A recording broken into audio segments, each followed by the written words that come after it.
নতুন মৌসুম শুরুর পরও চট্টগ্রামের চালের মোকাম পাহাড়তলী ও খাতুনগঞ্জে কমছে না চালের দাম। পাল্টা মোটা ও চিকন চালের দাম সপ্তাহের ব্যবধানে বেড়েছে 2 থেকে 5 টাকা। আয়কর কমানো এবং আমদানির অনুমতি দেওয়ার পরও নানা অজুহাতে চাল আনেনি ব্যবসায়ীরা। আর বড় বড় প্রতিষ্ঠানের মজুতের কারণেও বাজারে সরবরাহ কমেছে বলে অভিযোগ ব্যবসায়ীদের। চলতি মাসের শুরুতেই চট্টগ্রামের পাইকারি বাজারে বস্তা প্রতি 200 থেকে 250 টাকা বেড়েছে চালের দাম। ধান কাটার মৌসুম শুরু হলেও দাম কমার কোনো লক্ষণ নেই। পাইকারি বাজারে দাম বৃদ্ধির প্রভাব পড়েছে খুচরা বাজারেও। চালের দরে এমন লাগামহীন ঊর্ধ্বগতিতে বিপাকে সাধারণ মানুষ।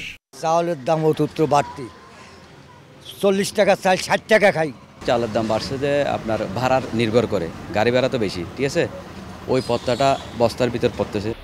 চাল ব্যবসায়ীরা বলছেন, যে পরিমাণ চাল আমদানির অনুমোদন দেওয়া হয়েছে সেই অনুপাতে আমদানি হয়নি। ডলার সংকট, ব্যাংকে অস্থিরতা সহ নানা অজুহাত দিচ্ছেন তারা।